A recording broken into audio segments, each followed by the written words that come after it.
Les vraies voix Sud Radio, 17h-19h, Philippe David, Cécile de Ménibus. Bienvenue dans Les Vraies Voix, dernière vraie voix de la semaine, la seconde semaine de l'année, après une reprise qu'on peut qualifier sur les chapeaux de roue. Les vraies voix sont là. Cécile de Ménibus a un petit problème de fil de casque pour ceux qui nous regardent en direct sur YouTube. Comme disait Pierre Dac, il y a du mou dans la corde à nœuds. C'est un peu compliqué. Non mais je le dis à chaque fois. Et c'est tous les jours.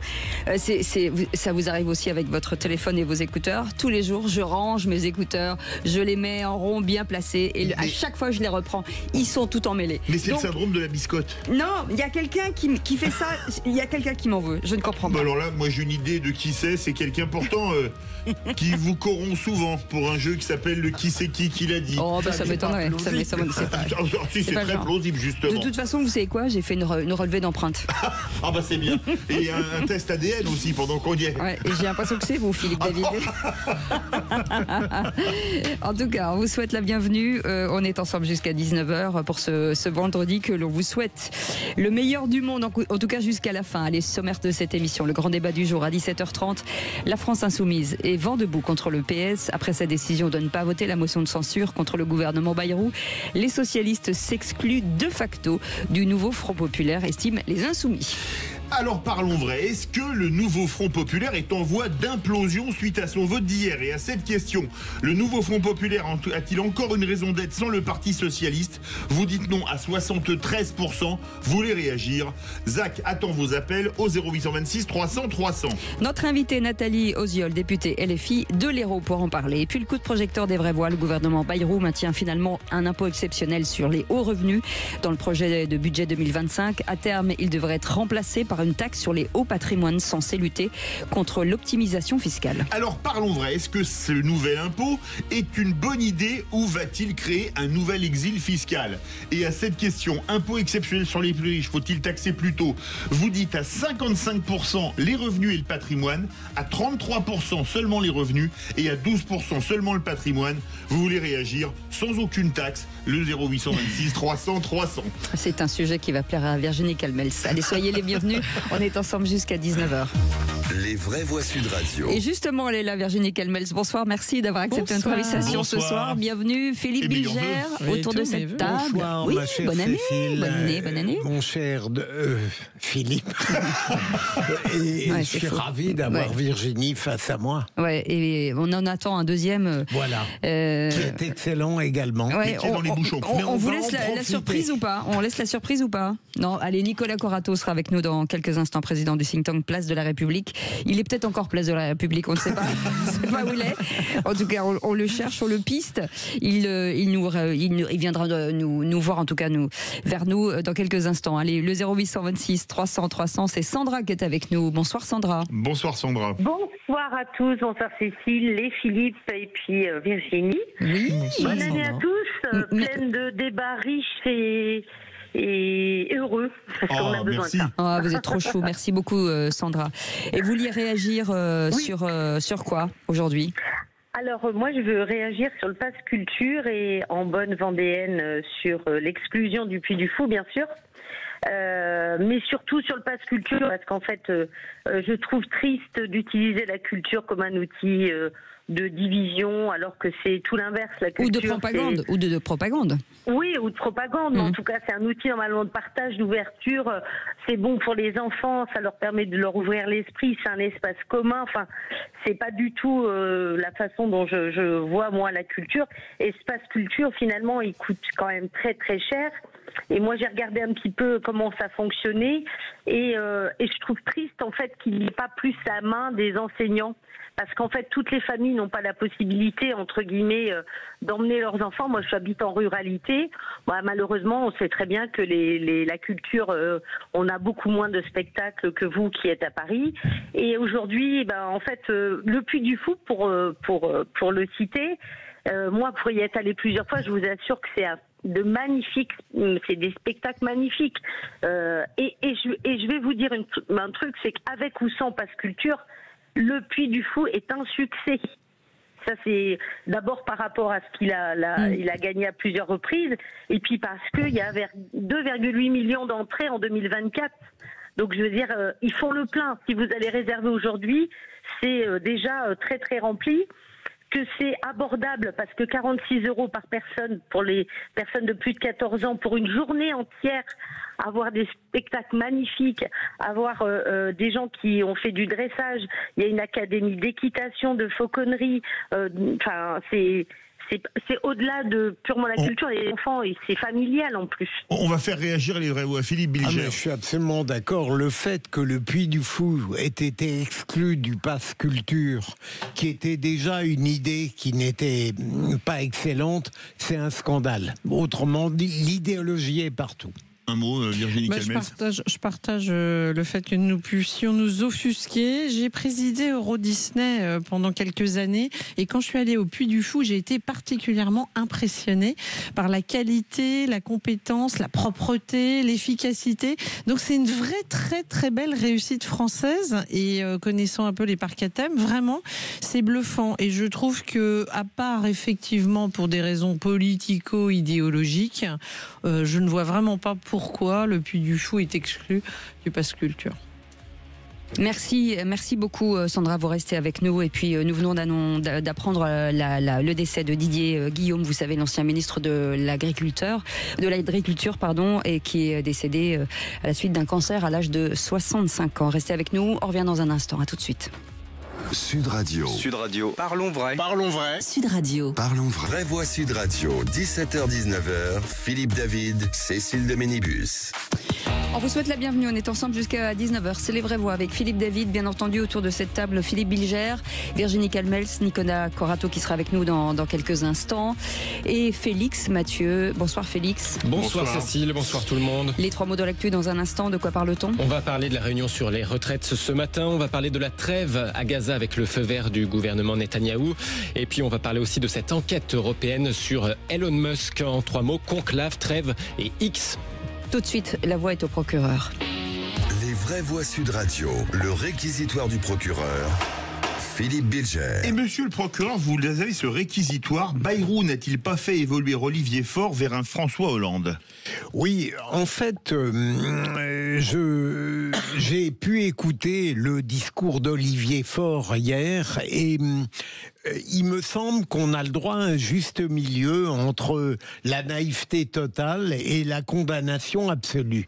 Moi, je trouve que hier, Olivier Faure, même si je ne méconnais pas les considérations tactiques, notamment le futur congrès, notamment le besoin évidemment de rester dans l'opposition, je trouve qu'il a fait un discours hier qui relève d'une social-démocratie lucide et responsable, et encore une fois, en dépit de toutes les considérations tactiques et d'une certaine manière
Les vraies voix Sud Radio, 17h-19h, Philippe David, Cécile de Ménibus.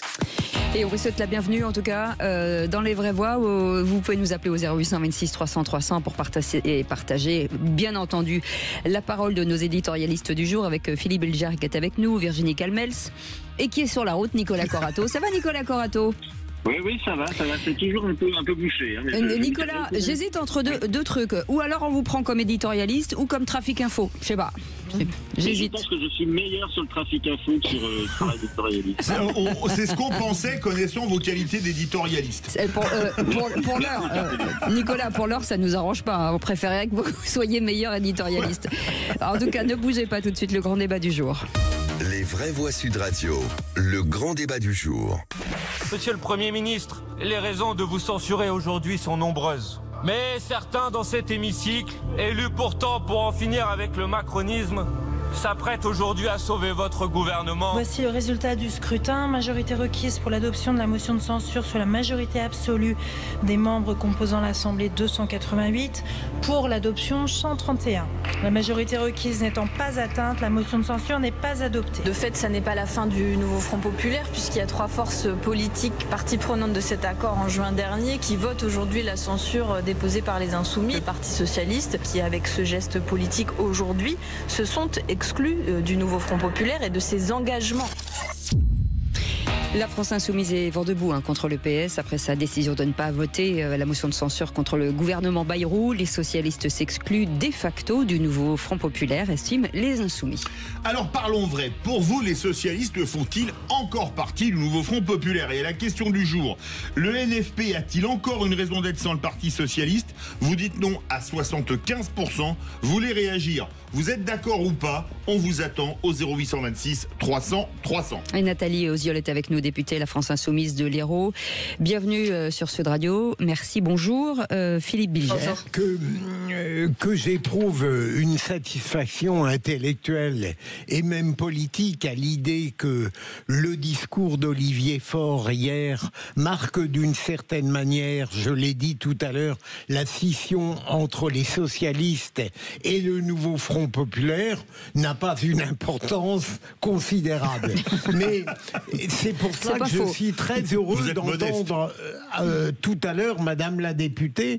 Je vais du côté de la gauche. Je suis curieux de connaître son avis parce que j'allais dire, au fond, cette scission, est-ce qu'elle n'est pas d'une certaine manière bienfaisante pour la gauche et l'extrême gauche elle-même? Est-ce qu'au fond, il n'y avait pas trop de divergences, trop de différences entre le Parti socialiste et le reste des forces de gauche pour que l'union ne soit pas en définitive un pur simulacre? Est-ce qu'au fond ça n'est pas bien ce qui s'est passé? Nicolas Corato. Est-ce que ce qui s'est passé n'est pas une clarification, puisque le mot était à la mode il y a quelques mois, notamment du côté de l'Élysée? Peut-être ce qu'on peut voir quand même, c'est que il faut revenir à l'origine du nouveau Front populaire et le prendre du côté des électeurs. Le nouveau Front populaire, il n'est pas né pour gérer des logiques d'appareil, des logiques de concurrence entre partis politiques. Le nouveau Front populaire, il vient d'une aspiration du peuple de gauche à faire barrage à l'arrivée du Front national, du Rassemblement national, au gouvernement. Il faut se rappeler l'ADN du nouveau Front populaire. C'est pas un accord de partis d'opposition, c'est pas un accord de partis de majorité, c'est d'abord un accord à minima pour empêcher l'arrivée au pouvoir du Rassemblement national. Donc ensuite, chacun voit midi à sa porte. Comment est-ce qu'on empêche l'arrivée du Rassemblement national au pouvoir? Est-ce que c'est en s'opposant et en censurant systématiquement les gouvernements qui sont présentés? Ou est-ce que c'est, et c'est peut-être la position de M. Faure, ou est-ce que c'est en saisissant une à une les branches qui sont tendues pour, par exemple, revenir sur la réforme des retraites, sachant que c'est un souhait très fort de l'électorat de gauche et plus généralement d'une très grande part des Français. Donc effectivement, moi je pense qu'il faut revenir à l'ADN du nouveau Front populaire, qui n'est pas un accord parlementariste, qui est d'abord un accord électoral pour faire barrage à l'arrivée d'une force politique, le Rassemblement national au pouvoir. Et je pense qu'il ne faut pas oublier ce que c'est le nouveau Front populaire et ne pas se mentir sur ce que c'est et sur la raison pour laquelle il est né. Virginie Kamel.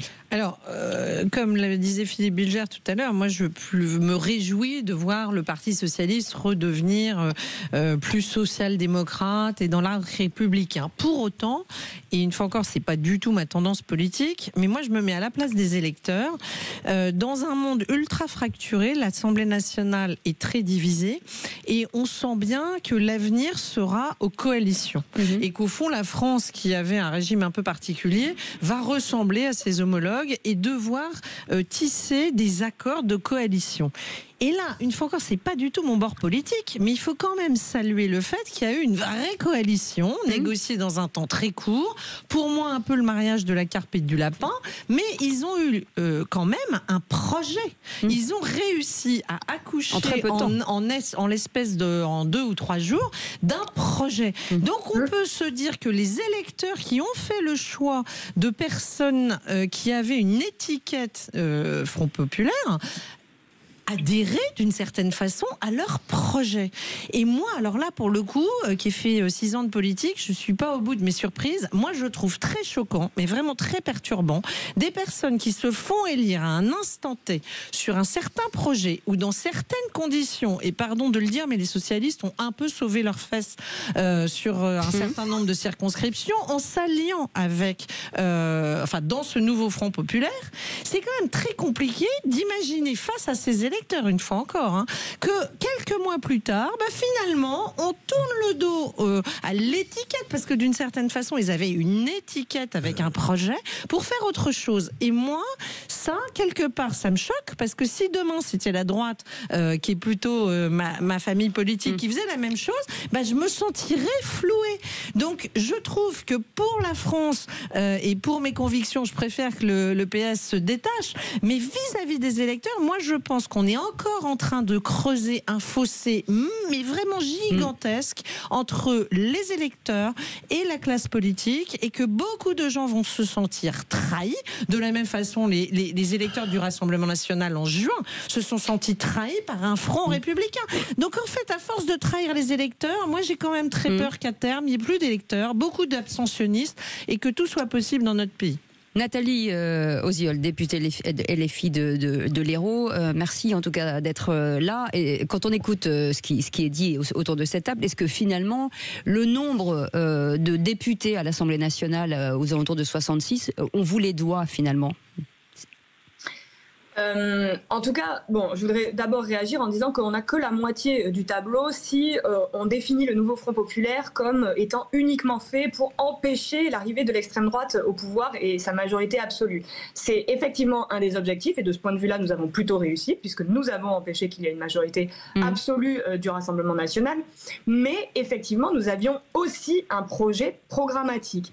Notamment, dans ce projet, il y a l'abrogation de la réforme de la retraite à 64 ans. Non seulement c'est un marqueur d'opposition à la politique d'Emmanuel Macron, mais il n'y a pas de compromis possible sur un point pareil. Donc ce que fait le Parti socialiste, c'est tout bonnement de jeter à la poubelle un engagement crucial, majeur, essentiel du nouveau Front populaire, en décidant de ne pas censurer non seulement le gouvernement Bayrou, mais en faisant croire comme ça qu'il pourrait négocier quoi que ce soit. Et d'ailleurs, ce matin, François Bayrou annonce que on pourra très bien remettre sur la table le projet de la retraite à points, qui était précisément ce qui avait mis vent debout, ce qui avait soulevé les syndicats en 2019-2020. Donc tout ça est de l'enfumage, il n'y a pas de négociation, il n'y a pas de projet de non-censure. C'est soit on soutient le gouvernement de Bayrou, soit on le censure. Il n'y a pas de milieu en fait. Philippe Bilger veut réagir. Madame la députée, évidemment, je vous trouve très sévère, mais je voulais vous demander, par rapport à ce qu'a dit Virginie Kamel sur la trahison qu'elle semble reprocher aux socialistes, que pensez-vous de l'argumentation tenant à la philosophie politique des socialistes par rapport à la vôtre? Est-ce que vous considérez qu'une forme de pragmatisme absolu qui a obtenu des concessions et des avantages du Premier ministre hier ne vaut pas mieux qu'une sorte d'absolutisme d'opposition qui n'obtient rien. Au fond, qu'est-ce que vous pensez de l'alternative ? Non, ceux qui ont une position absolutiste en ce moment, c'est bien les macronistes qui refusent absolument de céder sur n'importe quel point. Ils tiennent bon sur leur ligne budgétaire, sur leur ligne néolibérale. Je veux dire, un budget alternatif avait été voté à l'Assemblée nationale. Ils l'ont mis à la poubelle en décidant de remettre une feuille budgétaire non seulement qui reprend de nombreux points qui étaient proposés par Michel Barnier, mais qui va plus loin dans les économies proposées. Maintenant, bon, évidemment qu'on sait très bien qu'il y a des courants différents, notamment au sein du Parti socialiste, et l'engagement programmatique du nouveau Front populaire visait précisément à donner un cap, une cohérence dans ce que nous allions porter ensemble, de manière à ne pas être juste contre Emmanuel Macron, contre l'extrême droite, mais bien de proposer un programme en positif. Vous parliez des 66 députés du Parti socialiste. Je rappelle que pour que leur groupe arrive à 66 députés, 100 circonscriptions de l'accord de la NUPES ont été cédées au Parti socialiste, non seulement par la France insoumise, mais aussi par les écologistes. Donc il y a eu des compromis qui ont été faits en 2024. Eh bien, les électeurs et les électrices seront ravis de savoir que dans ces circonscriptions-là, ils ont élu des députés qui étaient supposés s'opposer à la politique d'Emmanuel Macron et que 6 mois plus tard, certains de ces députés, une bonne partie, a décidé finalement d'être la béquille de la politique macroniste. Nicolas Corato, quand je reviens sur la question du jour de Sud Radio, le NFP a-t-il encore des raisons d'être sans le Parti socialiste? La NUPES est morte, le NFP, voilà, on ne sait pas trop où ça en est. Est-ce que ça, décidément, ça ne peut pas fonctionner? Moi, je pense que le NFP doit continuer à exister. Je pense que c'est une demande très forte des sympathisants, des militants, des électeurs de gauche, tout simplement parce que chaque jour qui passe, moi, quelles que soient les responsabilités des uns et des autres, et tout le monde est comptable de quelque chose, politiquement, depuis les élections législatives, même si c'est le président de la République qui emporte la principale responsabilité, chaque jour qui passe est un jour gagné pour le Rassemblement national. Et je pense que il y a beaucoup de gens à gauche qui aimeraient que les députés qui ont été élus en aient pleinement conscience et se comportent comme tels. Parce que je voudrais simplement réagir sur ce que dit Madame la députée, qui a effectivement raison de penser cela, mais il ne faudrait pas que le NFP agisse comme M. Macron l'a fait en 2017 et en 2022, c'est-à-dire élu par des électeurs qui ont voulu empêcher Marine Le Pen d'arriver au pouvoir, considérer que son projet a été validé par l'option du suffrage universel. Il ne faudrait pas que nous, à gauche, nous agissions et nous pensions comme M. Macron à droite. Je ne suis pas persuadé que les électeurs qui ont voté pour le NFP en 2024 aient nécessairement voté pour tous les points du projet qui avait été établi en urgence et sous la contrainte, et de manière, moi je le reconnais, de manière tout à fait formidable par le nouveau Front populaire. Mais il ne faut pas que nous fantasmions nous-mêmes sur la qualité du programme que nous avons présenté. C'était un programme d'urgence, c'était un programme de crise, et ça ne peut pas être considéré comme l'alpha et l'oméga de la politique de la gauche demain. Et moi je pense là-dessus que chacun devrait mettre ses ambitions hégémoniques dans sa poche et vérifier que l'ambition première de faire barrage, quoi qu'il en coûte, au Rassemblement national est tenue au quotidien par son comportement à l'Assemblée nationale. J'ajoute une dernière chose pour Madame la députée. Que faisait et comment elle interprète la présence de Madame Binet de la CGT aujourd'hui dans ce fameux conclave de M. Bayrou? Est-ce que ça n'est pas la marque que M. Faure, comme Madame Binet, ont raison de saisir la moindre opportunité pour faire échec à cette réforme des retraites? Est-ce que l'opposition systématique n'est pas complètement stérile et ne voue pas le peuple de gauche à un échec total sur la remise en cause de cette réforme des retraites? Virginie Calmès, et ensuite réponse courte de la députée, parce qu'on part au 0826 300 300. Non, je voulais juste clarifier mon propos, parce que Philippe Bilger disait que je faisais un procès en trahison à Olivier Faure. Pour moi, la première trahison du Parti socialiste, c'était justement cette alliance avec LFI qui, de mon point de vue, se met souvent et sur un certain nombre de sujets en dehors de l'arc républicain. Donc pour moi, ça, c'était la première trahison. Néanmoins, vis-à-vis des électeurs, je suis obligée, si je suis honnête, de reconnaître qu'il y a eu une coalition. Et en dépit de ce que vous venez de dire, en fait, personne n'en sait rien. Si les gens ont voté que pour faire barrage au RN, ou s'ils ont voté pour un projet qui voulait abolir la réforme des retraites, ou si c'est un mix de tout ça, ou si c'est parce que les députés leur plaisaient plus que d'autres, et ainsi de suite. Donc, moi, il me semble quand même qu'il faut revenir à l'essence même de ce qu'est un scrutin, c'est-à-dire à un moment donné, et c'est d'ailleurs le péché originel de l'échec de la Macronie, c'est qu'il n'y a pas eu d'autres coalitions. En fait, il y a eu cette coalition de la gauche qui a réussi, dans un délai très court, à pondre un projet, alors certes, qui peut être contesté par les uns et les autres, n'empêche qu'ils l'ont tous signé et ils étaient tous d'accord pour nommer Madame Castex première ministre. Alors que, et c'est l'erreur vraiment pour moi des macronistes, c'est que quand on fait une dissolution, et Dieu sait que c'était quand même une décision complètement lunaire, il eût fallu immédiatement créer les conditions d'une coalition qui aille du PS au LR, mais une coalition non pas sur du casting individuel, mais sur 10 mesures avec un vrai projet. Et je pense qu'à terme, c'est ce qui se passera si c'est le RN qui est en tête un jour. Donc on voit bien que ce qui est en train d'arriver dans notre pays, c'est la nécessité de coalition.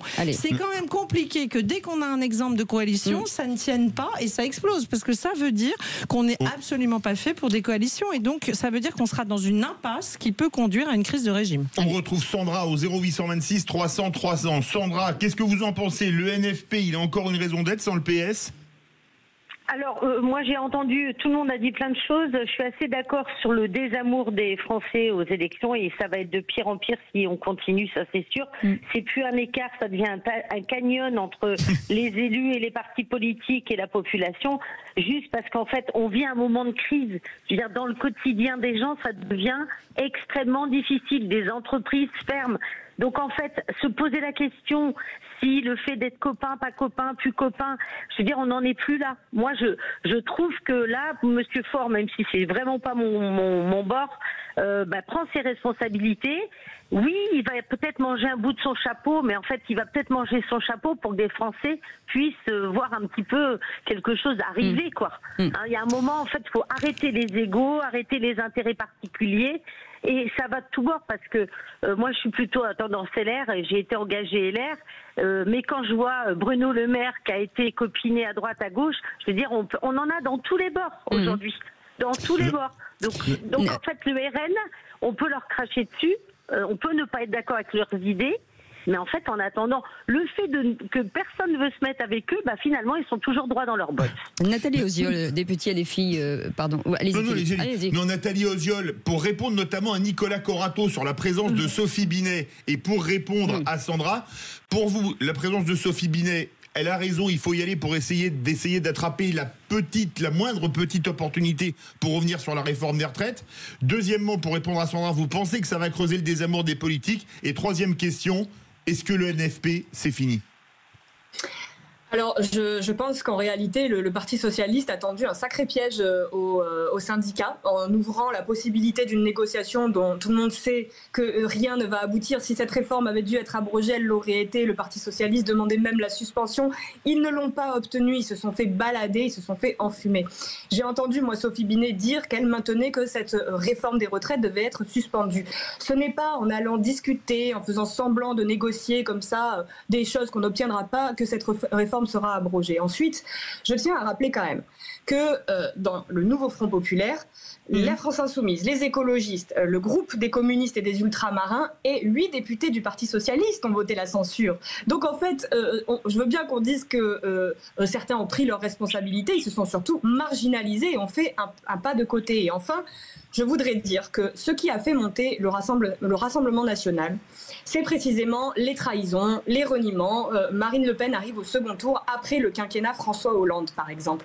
François Hollande qui a l'air d'imposer sa ligne au sein du Parti socialiste en ce moment. Donc, en fait, c'est précisément en tenant bon sur nos positions et en étant dans l'opposition comme nous le faisons que nous continuerons à progresser. Le Rassemblement national qui n'a pas voté la censure.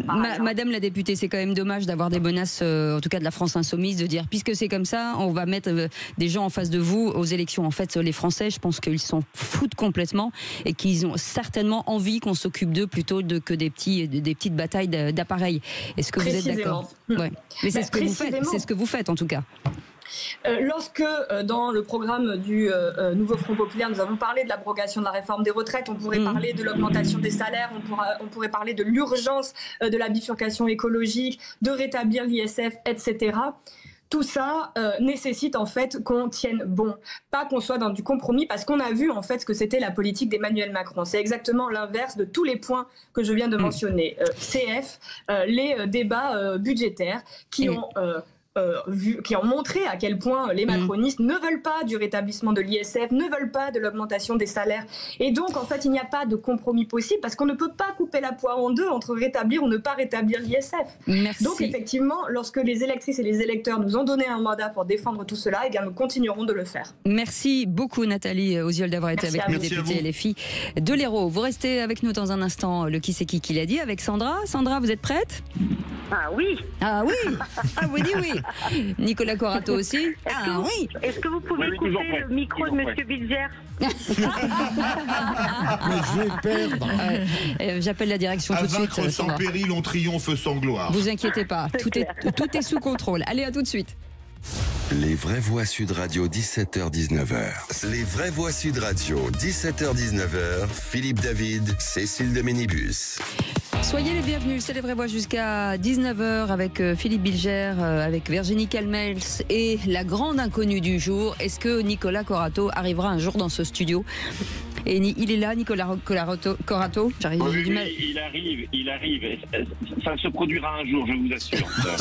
En 2025 on s'était dit rendez-vous dans 10 ans. En tout cas, à l'extérieur, il parle plus qu'à l'intérieur. Attention, parce que vous n'avez pas de casque et du coup, on a deux personnes en ligne. Sandra, vous êtes là ? Le casque. Oui. Eh ben, vous pouvez lancer le jingle. Allez-y. C'est parti. Les vraies voix Sud Radio, le quiz de l'actu. Alors écoutez bien, qui c'est qui l'a dit, ma chère Sandra ? 3 points, le PS a procédé à un changement d'alliance. Sandra. Ça peut être Madame Panot ? Non. Allez-y. Bonne réponse, Manuel Bompard. Bonne réponse de Virginie Calmels. Bam, elle ouvre le score. Qui c'est qui l'a dit ? La loyauté pour la France insoumise, ça s'appelle la soumission. Alors, c'est un député qui a refusé l'investiture NFP, mais qui est de gauche. Je vous aide. Attendez. Sandra. Je sais pas.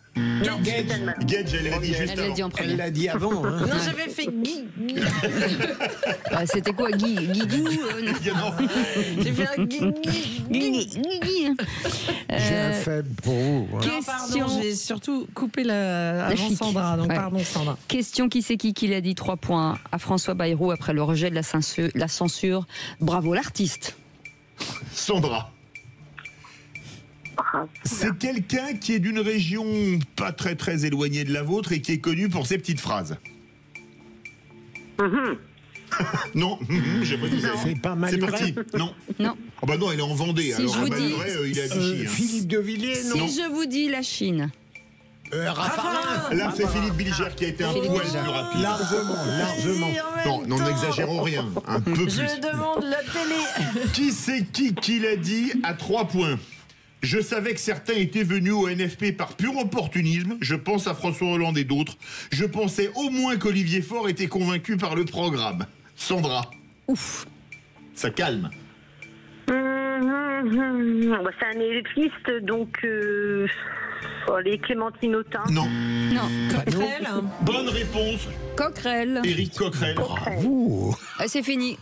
Eh bien, écoutez, Virginie Calmels 9. Philippe Bilger 3, Nicolas Corato dans les bouchons, et Philippe Bilger aux abonnés absents. Voilà, c'est ça. C'est un vrai hold-up sur la gauche qui vient d'être commis. Mon Dieu. Tout de suite les grands mots. De questions, non, il y en a eu moins. Mon Dieu. J'ai l'impression que c'est Dieu qui me parle quand Nicolas Corato parle. S'il n'y avait pas eu de triche, je l'avais. En tout cas, Sandra, on vous fait des gros bisous. On vous souhaite un bon week-end. Et qu'allez-vous faire ce week-end, Sandra ? Ce que je vais faire, j'ai une réunion de famille pour partager la galette. Très bien. Envoyez-nous la fève. Encore des kilos et des kilos. Gardez la fève, puisque paraît-il, il ne faut plus la mettre. Ah bon, pourquoi il ne faut plus la mettre? Ah mais c'est les filles qui ne souhaitent plus qu'on mette des fèves dans les galettes. Mais comment je fais, moi, comment je fais pour tricher s'il n'y a plus la fève? Vous faites comme au qui c'est qui l'a dit, vous trouvez une méthode de matrice vous pour n'avez tricher. aucune preuve, taisez-vous Philippe David. Je peux vous faire enfermer si je veux. Allez hop, allez-y, mettez-moi les menottes. Sandra, je vous embrasse, on vous embrasse tous. Nicolas Corato, j'espère que vous arriverez un jour. Oui. Dans un instant, le journal et puis bien entendu la météo avec Rémi André. En attendant, Philippe David. Je vais pousser un coup de gueule sur le 2 poids 2 mesures qui existe dans le monde de la culture. D'accord. On en parle dans un instant, tout de suite. Sud Radio. Sud Radio. Parlons vrai. Parlons vrai. Sud Radio. Parlons vrai. Les vraies voix Sud Radio. 17h-19h. Philippe David, Cécile de Ménibus. Et comme quoi, finalement, il y a un Dieu sur cette terre, Nicolas Corato est enfin arrivé. Alléluia, j'ai envie de dire. Philippe Bilger autour de cette table. Heureusement qu'il n'a pas participé ou qui c'est qui l'a dit. Il a participé.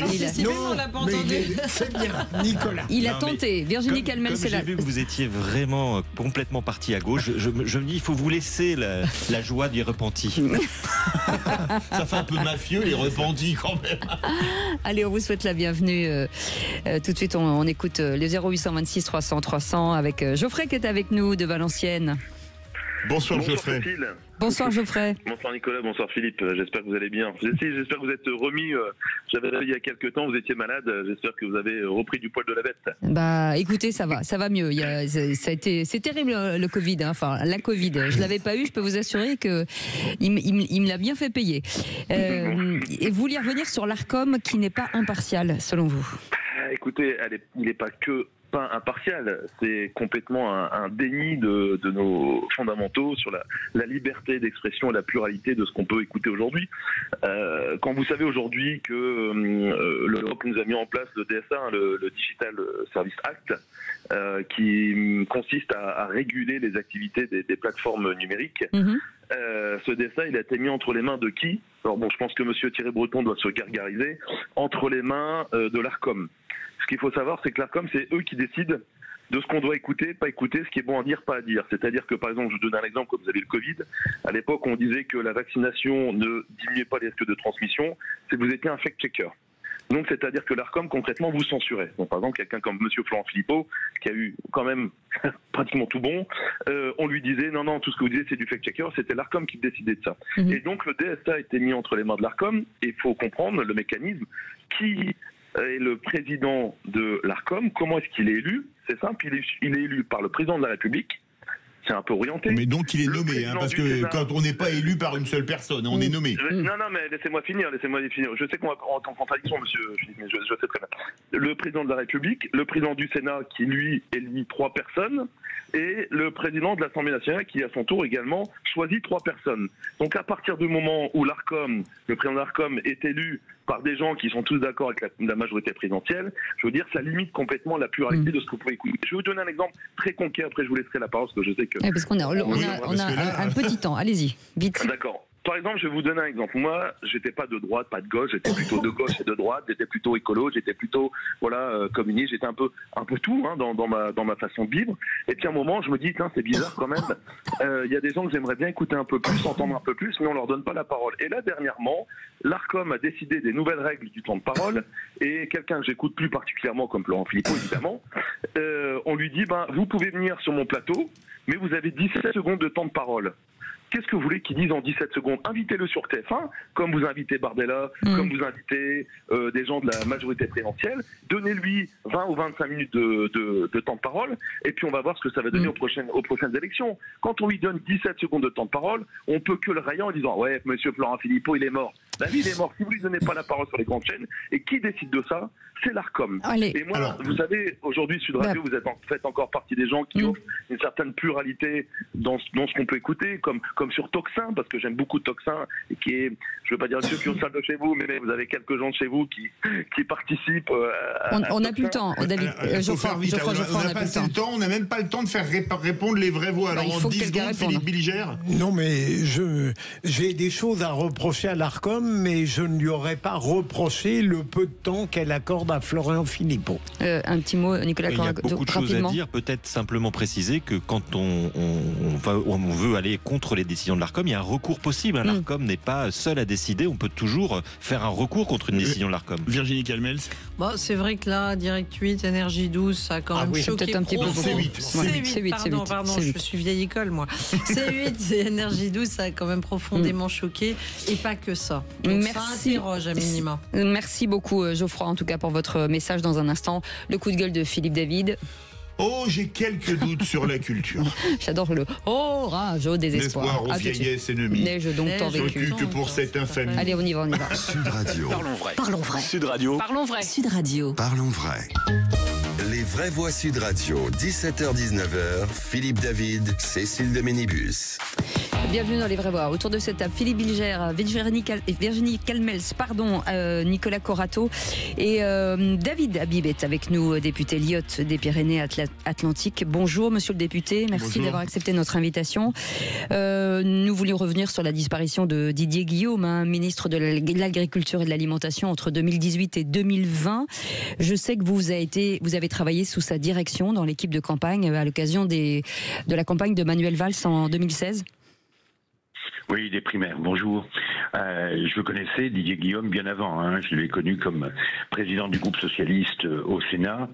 Je suis d'ailleurs toujours socialiste, mais j'ai quitté le groupe parce que je n'étais pas d'accord avec LFI. Mais avec Didier Guillaume, on a un parcours commun, ça se limite pas à la campagne des primaires de Manuel Valls. Comme ministre de l'Agriculture, j'ai eu souvent à travailler avec lui. Je suis très touché. Vous voyez, je sais son décès depuis 1 heure et ça me touche énormément parce que on n'était pas toujours d'accord. Moi, je n'avais pas rejoint le camp d'Emmanuel Macron, mais je savais l'attachement qui était celui de Didier Guillaume, à la fois à la France, aux Français. Il aimait plus les gens que les idées, Didier. Il a cherché à s'investir dans les Pyrénées-Atlantiques, c'est-à-dire dans mon département, en Pays Basque. Et on a eu 1000 occasions de se connaître, de s'apprécier. C'était un bon vivant, quelqu'un qui, je le répète, aimait les gens, avait du respect pour tout le monde. Et je suis très triste ce soir. Et on comprend bien, en tout cas, on voulait vous laisser la parole, bien entendu, pour lui rendre hommage. Merci beaucoup, monsieur le député, d'avoir été avec nous. David Habib, député Lyotte des Pyrénées-Atlantiques. Merci d'avoir accepté notre invitation. Les vraies voix Sud Radio. Comme d'habitude, je vais remettre le clocher au milieu du village, un village qui abriterait de nombreux sites culturels qui ne seraient pourtant pas logés à la même enseigne. Pourquoi ce coup de gueule? Parce que les lieux et produits culturels bénéficiant ou pas du pass culture sont pour le moins surprenants. Vous avez pu entendre ce matin Nicolas de Villiers, le président du Puy du Fou, s'émouvoir sur les ondes de Sud Radio que son parc, pourtant récompensé 2 fois du prix de meilleur parc d'attractions du monde, ne fasse pas partie des lieux où le pass culture pouvait être utilisé. J'arrêterai là sur le Puy du Fou pour revenir sur un autre lieu qui ne bénéficie pas du pass culture, même si depuis son ouverture, il a accueilli plus de 90 000 scolaires sur les 300 000 visiteurs. Il s'agit de la Cité de l'Histoire à la Défense, à l'ouest de Paris. Un lieu que j'ai visité et dans lequel j'ai eu la chance d'apprendre plein de choses sur l'histoire du monde et au sein duquel des spectacles en 3D qui changent régulièrement vous racontent la vie de Victor Hugo, le jour J pour les 80 ans du 6 juin 44 et depuis peu, Jules César. La Cité de l'Histoire s'est vue refuser le pass culture car, accrochez-vous bien, trop ludique.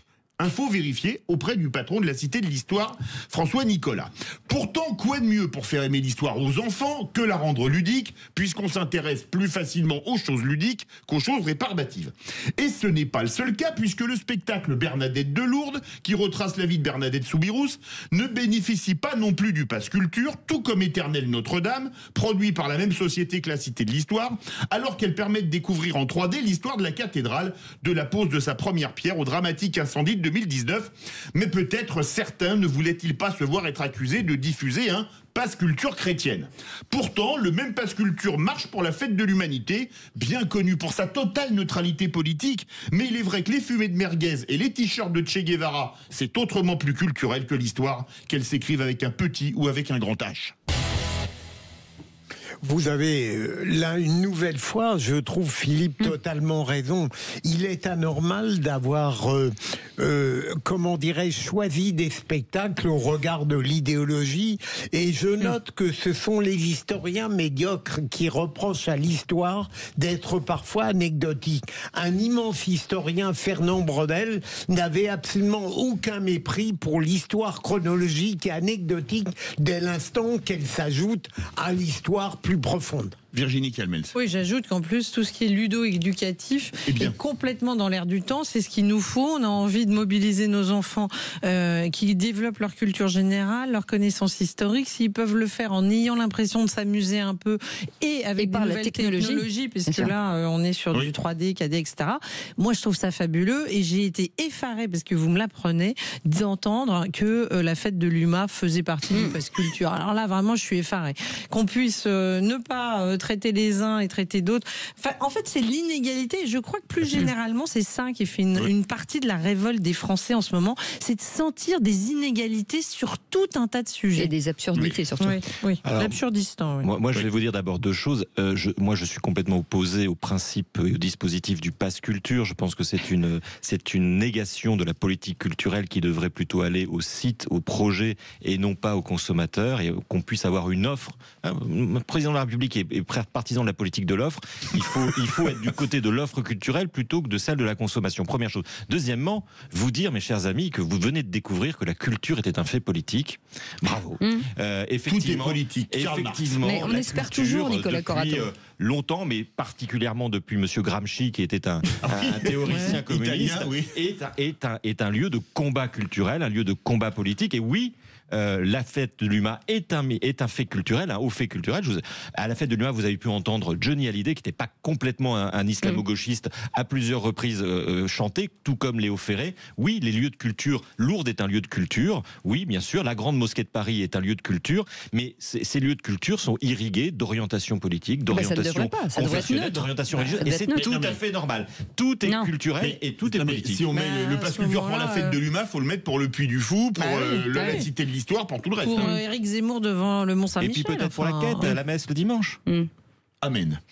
Nicolas, qui est-ce qui délivre dans le micro, on n'est pas dans son sofa. Le pass culture, moi j'ai pas le dispositif en tête, mais il est délivré aux jeunes sans condition de ressources. Tous les jeunes y ont droit, je crois, à partir de l'âge de 17 ou de 18 ans, et il vous permet d'aller au cinéma, d'aller au musée, voire même d'acheter des disques ou des livres, quels que soient ces disques ou ces livres d'ailleurs. Merci Félix, merci Philippe David. Tout de suite Félix Mathieu, l'info en plus. Les vraies voix Sud Radio. Et faut-il se rendre à la cérémonie d'investiture de Donald Trump? La question semble divisée tout à droite de l'échiquier politique. Oui, les figures de la galaxie Reconquête, Éric Zemmour ou Sarah Knafo comptent bien s'afficher à Washington lundi prochain, tout comme Marion Maréchal. Mais au RN, changement de posture par rapport à il y a 8 ans. À l'époque, Marine Le Pen avait tenté en vain de rencontrer le nouveau président dans sa Trump Tower. Cette fois-ci, ni Marine Le Pen, ni le président de son parti, Jordan Bardella, ne comptent honorer l'invitation. On pourrait penser qu'il garde une distance prudente au cas où l'avenir ne serait pas radieux avec le nouveau président américain. Imaginons que la photo vieillisse un peu mal une fois Trump en fonction. Mais non, Jordan Bardella justifie ce choix par l'indépendance de la France. Je comprends pas cette mode. On a l'impression que c'est Walt Disney et que c'est la course pour aller se prendre en photo devant Donald Trump pendant son discours d'investiture. Aimer le patriotisme de Donald Trump, ça veut pas dire être le vassal des États-Unis d'Amérique. Trump va défendre l'intérêt des États-Unis. Il va probablement être très dur sur le plan commercial avec la France et avec l'Europe. Et n'oublions pas que dans quelques jours, on va sûrement être interpellé par nos agriculteurs ou par nos viticulteurs sur de potentiels droits de douane que pourrait mettre en place Donald Trump pour protéger la production américaine. Donc, il faut garder en vue cette idée de l'indépendance française. Les explications de Jordan Bardella au micro de nos confrères de CNews. Il était invité en tant que président de son groupe des Patriotes au Parlement européen. Mais à la place, la délégation RN à Washington sera composée du maire de Perpignan, Louis Alliot, ainsi que de l'eurodéputé Julien Sanchez et du député Alexandre Sabatou. C'est pas finalement les têtes d'affiche, entre guillemets, du RN qui seront sur la carte postale. Merci beaucoup. Malheureusement, on ne peut pas réagir puisqu'on n'a pas assez de temps. Merci Félix Mathieu. Dans un instant, le tour de table de l'actu de nos vraies voix. Philippe Bilger, de quoi parle-t-on? Ercilia Soudet qui a dit une bêtise. Nicolas Corato. Les startups françaises mises à l'honneur à Las Vegas. Et Virginie Calmels. Les 4000 postes dans l'éducation nationale. On en parle dans un instant. Quel enthousiasme. Allez, à tout de suite. Sud Radio. Sud Radio. Parlons vrai. Parlons vrai. Sud Radio. Les vraies voix Sud Radio. 17h-19h. Philippe David, Cécile de Ménibus. Les vraies voix de la force enfin réunies autour de cette table avec Philippe Bilger, Nicolas Corato et avec Virginie Calmels. Pour ceux qui viennent de rater, bien entendu, une petite partie de l'émission, on a récupéré enfin Nicolas Corato qui était englué dans les méandres d'une ville embouteillée. Et tout de suite le tour de table de l'actu des vraies voix. À quoi tu penses? Je pense que quand on mettra les cons sur orbite, t'as pas fini de tourner. Non, moi je crois qu'il faut que vous arrêtiez d'essayer de dire des trucs. Arrêtez de triquiter pour un oui, pour un non. Ce que tu dis n'a aucun sens. Le tour de table De l'actualité. Philippe Bilger, c'est sur Ercilia Soudet. Avec laquelle j'ai eu des rapports sur X assez courtois. Mais je suis persuadé que certains députés LFI, et peut-être dans d'autres partis, sont parfois plus attirés par la provocation de l'idée ou du propos que par la pertinence intrinsèque de l'idée. Ercilia Soudet, par exemple, s'est distinguée en disant que la dissolution du CCIF était un scandale. Elle a eu droit à une réplique de Bruno Retailleau assez cinglante, et je trouve que c'est une absurdité, mais profondément, j'espère qu'elle n'y croit pas elle-même. C'est ça qui me désole aujourd'hui. L'humeur est devenue tellement combative partout qu'on est prêt à susciter des antagonismes, même sans y croire vraiment. Philippe David me dit, vous avez un rapport sur X avec... c'est ce que vous avez dit? Vous avez parlé de rapport sur X. Oui. Très courtois. Oui. Il n'a pas compris la vanne, c'est pas grave. Allez-y, Nicolas Corato. Des rapports. Vous voyez de nouveau. C'est vendredi. Nicolas Corato et Virginie Calmels qui ont des regards. Oui, ça vaut mieux que sous X. Nicolas Corato. Oui, moi je voulais notifier un point qui est un peu passé sous silence, et je pense que ça fait du bien parfois de se dire des choses positives sur notre pays et sur les forces vives de celui-ci. C'est le succès qui n'est pas un premier succès, qui est un succès qui continue des startups françaises au CES, le Consumer Electronic Summit à Las Vegas. Qui est la grande messe des startups du monde. Et depuis plusieurs années, mais cette année encore, les startups françaises sont les deuxièmes au-delà des États-Unis. Donc il y a les États-Unis, il y a la Corée du Sud, et immédiatement après, la plus grosse délégation, c'est la délégation française. On en parle assez rarement, mais il y a plus de 130 entreprises françaises. Je vous coupe, on a fait sur Sud Radio, dans les vraies voix... J'étais sûr que vous en aviez parlé. Dans les vraies voix qui font rouler la France, on est allé en direct à Las Vegas pour parler des startups françaises qui étaient là-bas. Voilà. Ben, vous avez des moyens que j'ignorais, mais la prochaine fois, j'irai à Las Vegas directement. Ça me prendra moins de temps que de venir en taxi à Boulogne-Billancourt. Vous m'inviterez à Las Vegas, je serai à l'heure. Je serai à l'heure pour Las Vegas. Et je voudrais simplement vous citer peut-être... 3 exemples d'entreprises françaises qui sont intéressantes. D'abord, une entreprise s'appelle Netri, qui développe une solution qui reproduit les fonctions des organes humains sur des puces microbiologiques pour simuler les réactions des organes humains sans avoir recours aux tests sur les animaux. Ça, c'est pour faire de la recherche. C'est absolument formidable. Vanitri, qui a développé une solution de cryptographie unique basée sur les systèmes veineux des mains. C'est-à-dire que demain, on pourra sécuriser des accès simplement avec votre système de veine. C'est absolument prodigieux. Et puis une dernière qui m'a beaucoup fait marrer, mais qui est très utile, c'est Molluscan. Molluscan, c'est une start-up qui propose une solution innovante de biosurveillance continue de la qualité de l'eau. En fait, ils mettent des puces sur des mollusques et ça permet de faire remonter d'informations sur la qualité de l'eau qui est filtrée par des huîtres, par des moules, vous voyez. Mais les gens ont pas d'un QI d'huître pour faire exactement. Ça, mais je trouve que on aurait pu passer des heures et des pages entières dans les magazines à parler de cette French Touch qui effectivement conquiert le monde. Peut-être dire aussi que le seul point un peu négatif, c'est que, enfin, on est heureux pour elles se font racheter en masse par les Américains lorsqu'elles sont au CES. CES et un peu moins par les fonds d'investissement français qui n'ont pas les mêmes moyens que nos amis d'outre-Atlantique. Mais en tout cas, on peut se dire cocorico et puis surtout dire que c'est des emplois de demain, c'est de la créativité de demain, c'est de la recherche d'aujourd'hui. Et c'est French. C'est French. Un mot là-dessus, ça fait rêver. Moi, j'y suis allée plusieurs fois. C'est son domaine. Oui, c'est votre domaine avec Futurae. Et ça fait vraiment plaisir. Je suis d'accord et je partage l'enthousiasme de Nicolas Corato parce que effectivement, alors quand on est là-bas en plus, on a la fierté effectivement d'être une grosse délégation. Ça fait plaisir parce qu'il y a beaucoup d'innovation. Bon, il faut pas non plus totalement se leurrer. Il y en a un certain nombre qui y vont, qui finalement ne vont pas devenir des multinationales, hein, parce qu'on est souvent au stade très préliminaire du développement de l'innovation. Donc malheureusement, certains ne verront pas un très beau développement. Mais il faut saluer le génie français. Et là, il se voit, il est tangible et ça fait plaisir.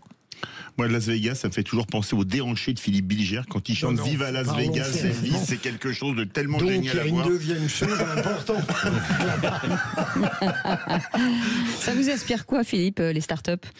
Ça m'inspire le plus grand respect pour un domaine où je suis, mais alors radicalement ignorant, et d'autre part la fierté française, en effet, ce qui montre que une forme de pessimisme, de dolorisme sur la France que je cultive peut-être trop. Sont totalement impropres. Ce qui est fou, c'est le génie de tous ces gens, en fait, d'aller chercher ce que vous disiez tout à l'heure, c'est même difficile à croire en se disant on va travailler sur les mollusques et l'intelligence artificielle. Il y a un truc qui colle pas dans l'absolu, dans notre cerveau, même encore d'aujourd'hui. Et pourtant, il y a bien des gens qui ont pensé, enfin, c'est ça qui est dingue. Parce qu'un entrepreneur, il veut d'abord et avant tout changer le monde. Voilà, et inventer et changer le monde et être vraiment en avance de phase par rapport justement à tous nos politiques. Non mais vous dites pourquoi c'est pas moi qui ai pensé ? Parce que c'est lui justement. Voilà, Virginie Calmels, le budget de l'éducation. Oui, j'avais envie de revenir là-dessus parce qu'on a eu ce débat, enfin vous le rappelez, hein, donc le budget Barnier où il devait y avoir 4000 suppressions de postes dans l'éducation nationale et là le budget Bayrou, alléluia, la gauche se réjouit, on n'a pas finalement supprimé ces 4000 postes. Et comme souvent, eh bien moi, ce qui m'étonne, c'est que une fois encore, j'ai peur qu'on se trompe de combat. C'est-à-dire que la gauche veut multiplier les postes, et moi, je crois que malheureusement, on a le phénomène dans l'éducation qu'on connaît aussi dans la santé. C'est qu'au fond, on se bat pour des postes, mais pas les bons, ou des postes administratifs dans la santé au détriment des vrais soignants. Dans l'éducation, moi, il me semble que le sujet depuis déjà longtemps, c'est pas forcément de se battre pour le nombre, mais c'est peut-être de se battre pour la revalorisation des salaires, parce que quand vous voyez aujourd'hui le niveau de recrutement dans l'éducation nationale, on est à bac+2, hein, on est plus bac+5 maintenant. Oui, enfin, pour être enseignant. Pour le coup, la difficulté, car ce ne sont plus des métiers qui attirent, c'est que du coup, il a fallu baisser le niveau pour essayer de continuer à attirer parce qu'on n'a pas assez de profs. Donc moi, il me semble qu'on prend le problème à l'envers et souvent, c'est parce que les syndicats étant omniprésents, ils préfèrent se battre pour des postes et non pas pour des salaires en continuant à paupériser des fonctions qui sont l'avenir de notre société. Je veux dire, l'éducation, c'est le premier poste budgétaire de l'État si les taux d'intérêt n'augmentent pas. Mais pour autant, on n'a pas le succès escompté, on baisse dans tous les classements, dont PISA, et derrière, on voit bien qu'on a un malaise et on a malheureusement des enfants ou des adolescents de moins en moins bien formés. Donc vraiment, moi, là, ce qui m'agace, c'est qu'au fond, on continue à reproduire sans arrêt les mêmes erreurs. On a tous droit à l'erreur, mais on pourrait quand même analyser le malaise de l'éducation nationale. Eh ben non, alors là, fabuleux, extraordinaire, on a réussi à sauver 4000 emplois. D'abord, ils ne seront pas forcément pourvus, pour les raisons énoncées, on a du mal à recruter. Et ensuite, est-ce que c'est bien ça le combat ? Il y a un énorme taux d'absentéisme dans l'éducation nationale. Est-ce qu'il ne faut pas travailler là-dessus ? Pourquoi ? Est-ce que ces personnes ont un vrai profil de carrière ? Est-ce qu'ils ont des bonus ? Est-ce qu'ils sont méritants ? Est-ce qu'ils n'aura pas le temps de répondre, payés au mérite ? Voilà. Allez. Philippe et vite Nicolas. Juste un mot, je suis d'accord avec vous, Virginie, mais ça n'est pas incompatible dans mon esprit optimiste. Il faut tout faire. Nicolas Corato. Oui, j'allais dire que ça coûtait pas très cher de remettre les 4000 postes, puisqu'on sait qu'ils ne seront pas tous pourvus, donc et on sait que c'est un vrai problème. Par ailleurs, je peux même souscrire, moi, cette intolérance à ces effets d'annonce. Il y a eu la même chose dans la justice, mon cher Philippe, quand on a annoncé à grand renfort de communiqué de presse la création de 1500 nouveaux magistrats, tout en sachant qu'on n'arriverait pas à les recruter, ni à les former dans les temps. Donc, on est vraiment sur l'annonce politique. Mais elle a raison, Virginie. Qui ne se base pas, y compris sur les conditions de travail de ces fonctionnaires, qui effectivement aujourd'hui ne sont pas suffisamment attractives, et peut-être explique que dans l'éducation nationale, on voit se multiplier les contractuels et de moins en moins de titulaires. Les gens ne veulent plus être titularisés. C'est quand même pour moi qui viens de la fonction publique, on se dit que on marche sur la tête, que des gens ne veulent plus être titulaires dans la fonction publique. C'est un vrai marqueur de déclin. Merci beaucoup pour ces actus que vous nous présentez. Dans un instant, le nouveau grand débat, le gouvernement Bayrou maintient l'impôt exceptionnel sur les revenus avec une taxe sur les patrimoines. Alors parlons vrai, est-ce que cet impôt sur les plus riches est une bonne idée ou va-t-elle créer un nouvel exil fiscal? Et à cette question, impôt exceptionnel sur les plus riches, faut-il taxer? Vous dites il faut taxer en priorité à 34% les revenus, à 13% le patrimoine et à 53% les deux. Vous voulez réagir? Le 0826 300 300, 5 centimes d'euros l'appel, toute taxe comprise. Allez, à tout de suite. Les vraies voix Sud Radio, 17h-19h. Les vraies voix Sud Radio, 17h-19h. Philippe David, Cécile de Ménibus. Bienvenue sur la meilleure radio du monde. Bienvenue avec le meilleur co-animateur du monde. Avec la meilleure co-animatrice du monde, vous répétez. Bienvenue dans... Chez nous. Philippe Bilger est avec nous. Oui, ça va. Virginie Calmels, présidente fondatrice de Futurae, École des métiers de demain et des industries créatives. Et Nicolas Corato qui est avec nous, président du think tank Place de la République. Ça va cette petite école qui monte? Ça va très bien, tout se passe très bien. Même si le gouvernement a quand même décidé de faire un peu la peau aux alternants. Alors que c'est quelque chose qui marchait bien. Et malheureusement, comme toujours dans notre pays, on s'attaque à ce qui marche et on ne transforme pas ce qui marche pas. Absolument. Allez, tout de suite, le coup de projecteur des vraies voix. Les vraies voix Sud Radio, le coup de projecteur des vraies voix. L'argent ne fait pas le bonheur, mais on est tout de même bien content d'en avoir. Il me semble que si on arrive à baisser, en plus de ce qui a déjà été fait et prévu d'environ 5 milliards l'impôt sur le revenu, ce sera un geste significatif. Pognon, pognon, pognon, pognon, pognon, j'entends parler que de ça tous les jours. Alors, les impôts n'augmenteront pas, c'est un engagement que nous avons pris avec le président de la République. Car enfin, pour gagner de l'argent, il faut bien le prendre à quelqu'un. Je pense que un travail avec les parlementaires qui, depuis des années, ont essayé de regarder de quelle manière on pouvait avoir un meilleur équilibre. 2500 pièces d'or? Mais vous voulez que je trouve 2500 pièces d'or dans le cul d'une vache? Et le gouvernement Bayrou maintient finalement un impôt exceptionnel sur les hauts revenus dans le projet de budget 2025. À terme, il devrait être remplacé par une taxe sur les hauts patrimoines censée lutter contre l'optimisation fiscale. Alors parlons vrai, est-ce que plutôt que de créer toujours plus d'impôts, il ne faudrait pas plutôt baisser la dépense publique? Et à cette question, impôt exceptionnel sur les plus riches, faut-il taxer plutôt?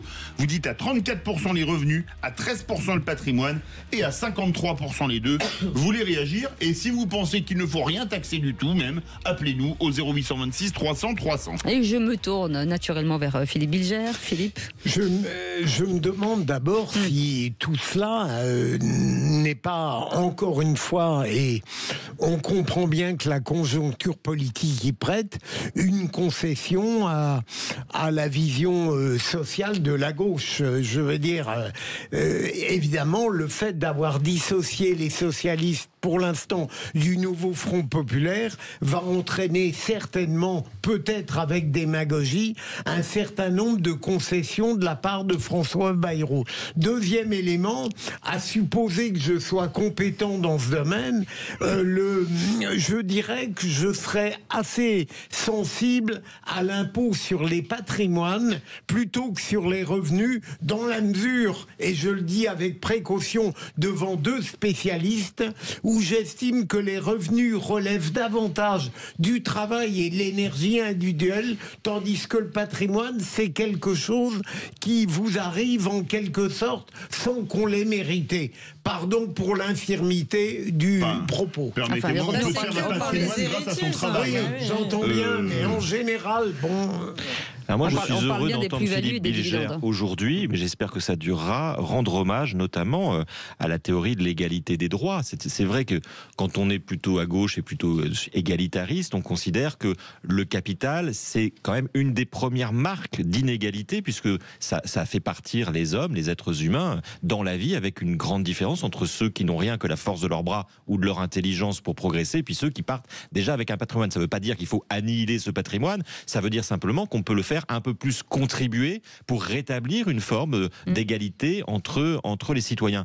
Donc la question, c'est pas de taxer comme un malade le patrimoine. La question, c'est peut-être de regarder aujourd'hui ce qui relève de la taxation du travail, ce qui relève de la taxation du capital, et de considérer qu'on a de plus en plus taxé le travail et de moins en moins le capital, et qu'à un moment on a besoin d'un peu plus d'argent public, parce que quoi qu'on fasse, on en aura besoin d'un peu plus. Et ben c'est pas mal que le capital contribue un peu plus. C'est pas travail capital, notre question, c'est revenu patrimoine. Dans les revenus, il y a aussi les revenus du capital, les dividendes par exemple. Mais j'ai bien compris que votre question était plus jésuite qu'elle n'est. Bon, ça va être mon moment coup de gueule, parce que alors vraiment, moi, je n'en peux plus de cette approche qui vise sans arrêt à dire qu'il faut taxer les riches en croyant encore dans ce pays du nivellement par le bas, que parce qu'on va prendre aux uns, les autres vont se porter mieux.